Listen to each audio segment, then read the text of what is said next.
Assalamualaikum warahmatullahi wabarakatuh.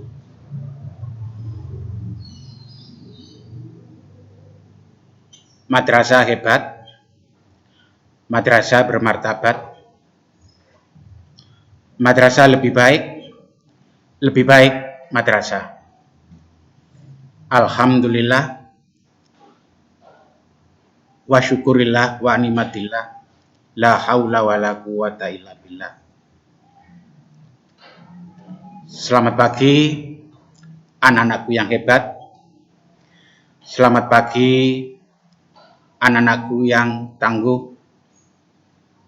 Selamat pagi anak-anakku yang luar biasa. Alhamdulillah, pada kesempatan yang sangat baik ini, marilah kita tak lupa senantiasa mengucapkan puja dan puji syukur kehadirat Allah Subhanahu wa Ta'ala, karena berkat rahmat, taufik serta hidayahnya kita masih diberi kesehatan, panjangnya umur, serta kenikmatan hidup yang lainnya, termasuk salah satu kenikmatan kesempatan. Sehingga pada kali ini kita dapat melaksanakan matsama, masa ta'aruf siswa madrasah, tahun pelajaran 2020-2021 di MTS Negeri 4 Sidoarjo. Sebelumnya saya mengucapkan selamat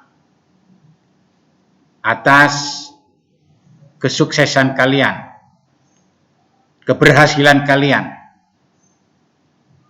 untuk lolos seleksi masuk di MTS Negeri 4 Sidoarjo. Banyak di antara teman-teman kalian yang ingin masuk di MTS Negeri 4 Sidoarjo, nasibnya tidak sama dengan kalian. Izinkanlah kami memperkenalkan diri sebelum saya menyampaikan materi pada matsama kali ini. Nama saya Bapak Muhammad Lukman. Kalian bisa memanggil Pak Lukman. Saya mengampu mata pelajaran bahasa Inggris. Anak-anakku yang kami banggakan, pada kegiatan matsama kali ini kami akan menyampaikan materi tentang kegiatan belajar mengajar. Kegiatan belajar mengajar merupakan kegiatan yang paling fundamental, yang paling pokok dalam keseluruhan proses pendidikan di sekolah ataupun madrasah. Mari kita coba memberikan definisi dari kalimat tersebut. Apa kegiatan itu? Kegiatan adalah aktivitas, usaha, pekerjaan, perbuatan untuk mencapai suatu tujuan. Nah, sedangkan belajar adalah sebuah aktivitas yang dilakukan oleh seseorang sehingga menimbulkan perubahan tingkah laku yang berbeda antara sesudah belajar dan sebelum belajar. Bukankah kalian dilahirkan dalam keadaan fitrah, dalam keadaan suci? Akan tetapi, dengan proses suatu pembelajaran, kalian bisa menulis, kalian bisa membaca, kalian bisa naik sepeda, kalian bisa melaksanakan sholat, kalian bisa wudhu, dan lain sebagainya. Ini merupakan hasil dari suatu pembelajaran. Dari yang semula tidak tahu menjadi tahu. Dari yang semula belum mengerti menjadi mengerti. Dari yang semula tidak paham menjadi paham. Dan yang ketiga, apa itu mengajar? Mengajar adalah menyampaikan pengetahuan, menyampaikan ilmu kepada peserta didik atau membimbing dalam proses belajar. Nah, sehingga kalau kita gabung semuanya, apa kegiatan belajar mengajar itu? Kegiatan belajar mengajar adalah suatu proses penyampaian ilmu atau mentransformasi pengetahuan yang dilakukan oleh tenaga pendidik, oleh para guru kepada peserta didik. Anak-anakku sekalian yang kami banggakan, metode pembelajaran adalah merupakan suatu cara tertentu yang dilakukan oleh pendidik dalam usaha pencapaian tujuan pembelajaran. Sudah barang tentu, setiap metode pembelajaran mempunyai kekurangan dan kelebihannya sendiri-sendiri.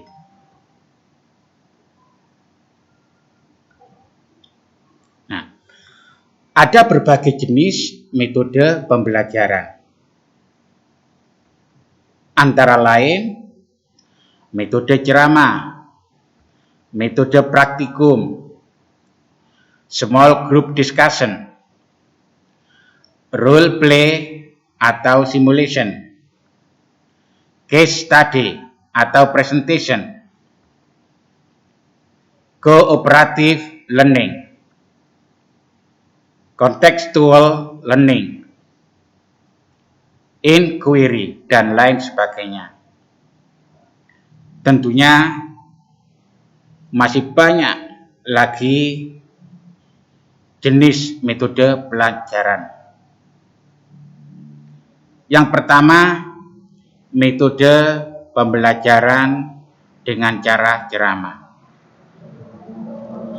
Metode pembelajaran ini adalah metode yang dikatakan paling populer, yang paling kuno dan konvensional sebelum metode-metode yang lainnya ditemukan atau dipakai. Nah, metode ceramah ini sangat baik digunakan manakala dalam jumlah siswa yang cukup besar, di dalam ruangan yang cukup besar pula. Dan dalam metode pembelajaran ceramah ini adalah yang paling aktif adalah Bapak Ibu guru, sedangkan peserta didiknya atau siswanya bersifat pasif. Nah, untuk yang lainnya, metode pembelajaran ini yaitu sepertinya cara belajar siswa aktif atau CPSA. Sehingga penekanannya itu adalah pada peserta didik itu sendiri. Contohnya, yaitu praktek, di mana praktek ini digunakan untuk bagaimana kita mengajar dengan cara memperagakan barang atau kejadian ataupun aturan dan urutannya itu bagaimana. Ketika kalian menerima pelajaran tentang sholat, kita praktekkan bagaimana pelaksanaan sholat itu sendiri. Bagaimana kita praktek berwudu, dan bagaimana pula seandainya kita praktek menyembelih hewan. Nah, ini pandai-pandainya Bapak Ibu guru untuk memilih metode pelajaran agar supaya target tujuan pembelajaran itu bisa efektif dan efisien dan menghasilkan yang optimal atau yang paling baik. Misalkan lagi, yaitu metode pembelajaran small group discussion atau metode pembelajaran dengan diskusi. Nah, ini tujuannya juga membentuk siswa itu lebih aktif, bisa mengeksplorasi pikirannya, dan juga bisa membantu siswa itu bagaimana berbicara di depan Bapak Ibu guru atau teman-temannya. Lah, biasanya metode diskusi ini akan dibagi beberapa kelompok, dan setiap kelompok itu bisa jadi terdiri dari 3 sampai 5 peserta didik baru.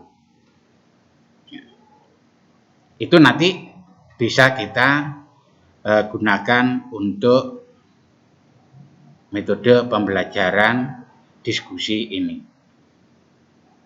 Nah, juga bagaimana dengan metode pembelajaran inquiry atau discovery learning.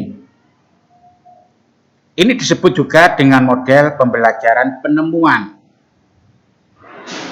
Siswa diharapkan dapat mencari ataupun menyelidiki suatu masalah dengan sistematis, kritis, logis.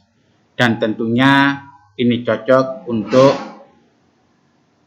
mata pelajaran IPA. Misalkan juga metode pembelajaran cooperative learning atau disebut juga pembelajaran TPS, Think, Pair, and Share. Artinya berpikir, berpasangan, dan berbagi.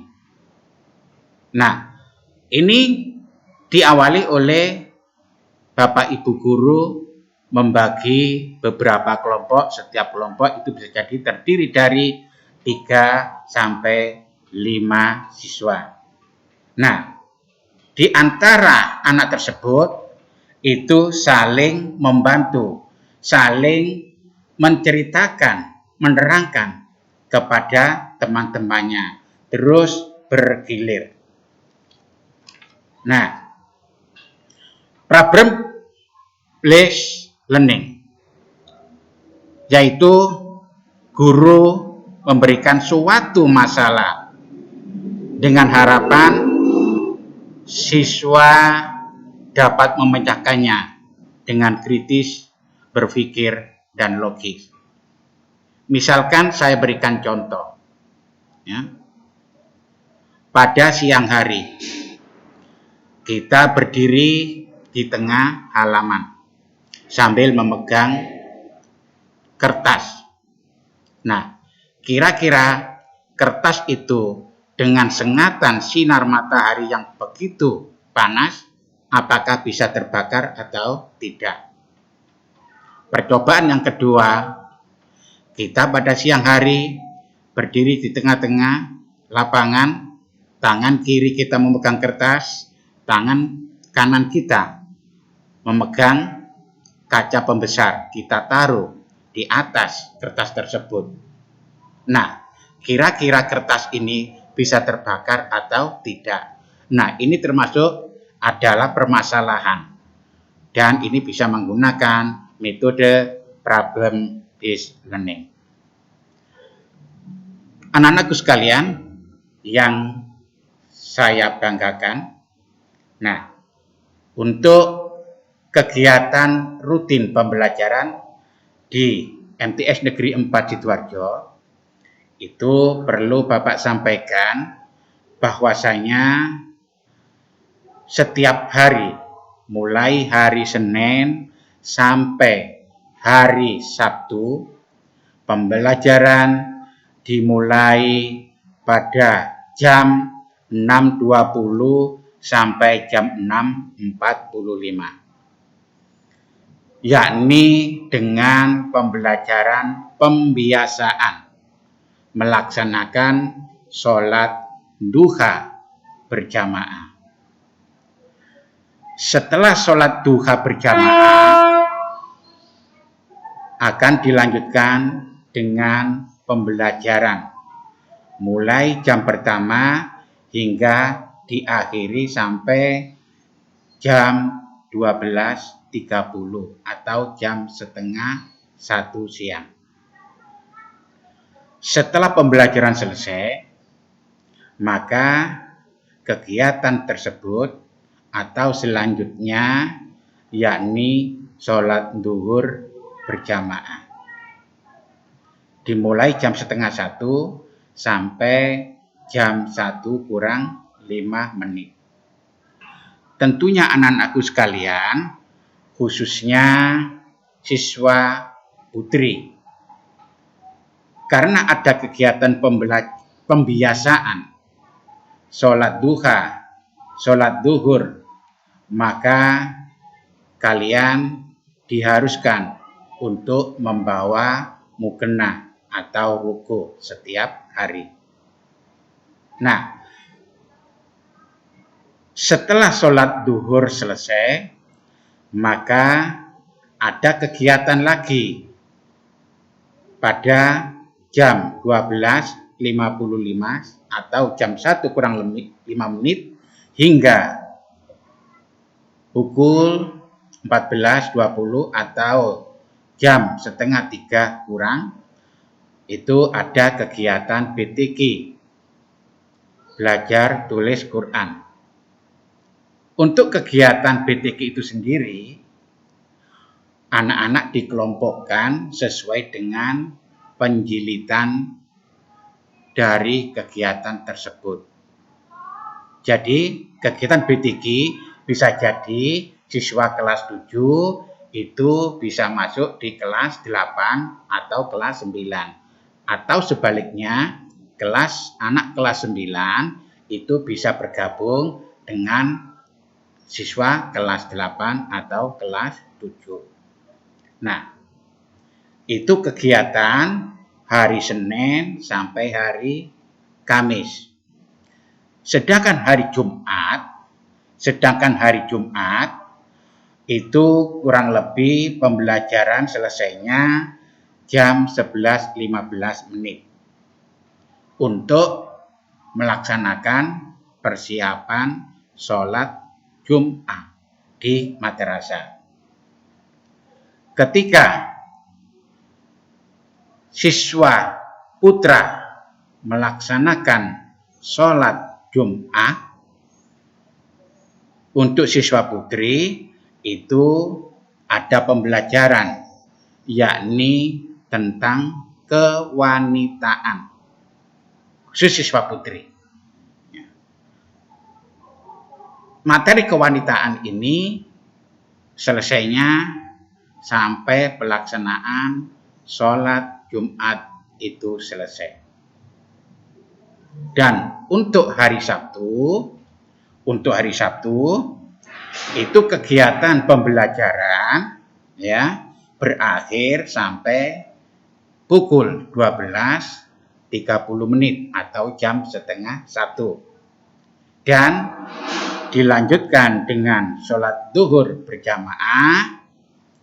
Setelah itu ada kegiatan wajib kepramukaan yang diikuti oleh siswa kelas 7 dan kelas 8. Anak-anakku sekalian yang kami banggakan, bahwasanya mulai tahun pelajaran 2014-2015 MTS Negeri 4 Sidoarjo itu membuka spesifik class program, artinya program kelas khusus yang terdiri dari Science class atau kelas sains, yang kedua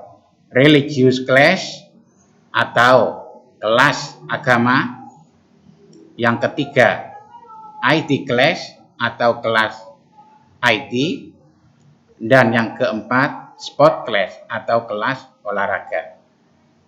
Nah, untuk memasuki kelas khusus ini itu biasanya diadakan yang namanya placement test, yaitu tes penempatan, dan juga ditambah dengan tes EQ. Untuk bisa masuk di kelas sains itu biasanya tes EQ-nya itu bisa saja minimal 95 sampai ke atas. Nah, untuk kelas sains ini itu nanti ada tambahan materi pelajaran bahasa Inggris, matematika, dan IPA. Kapan pelaksanaannya? Yaitu setelah pulang sekolah, jam 2:30 sampai jam 3:30. Begitu juga untuk yang kelas agama dan kelas IT, itu semuanya akan pulang jam 3:30. Untuk yang kelas agama, itu akan mendapatkan materi tambahan bahasa Arab, muhadasah, tahfidzul Quran, dan kajian kitab. Dan untuk kelas IT, itu akan mendapatkan program IT, itu bisa jadi Photoshop, CorelDRAW, atau juga Microsoft Office, dan lain sebagainya, tergantung nanti program apa yang akan diberikan kepada kelas IT pada tahun tersebut.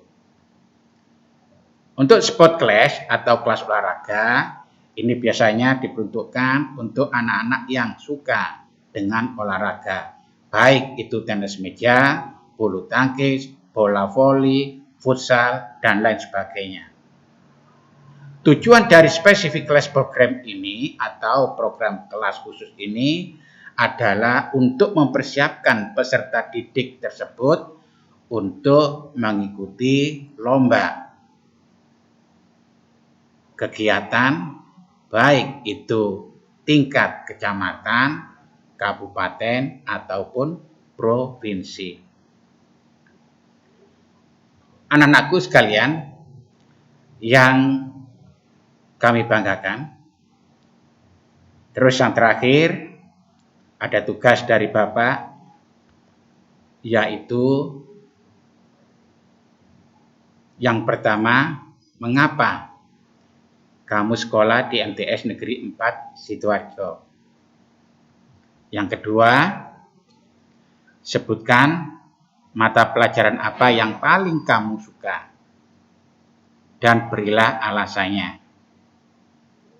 Yang ketiga, sebutkan mata pelajaran apa yang paling tidak kamu suka, dan berilah alasannya. Dan tugas dari Bapak ini bisa dikumpulkan ketika kalian masuk sekolah dengan tatap muka. Demikian saja yang bisa kami sampaikan pada Matsama kali ini, walaupun dengan daring,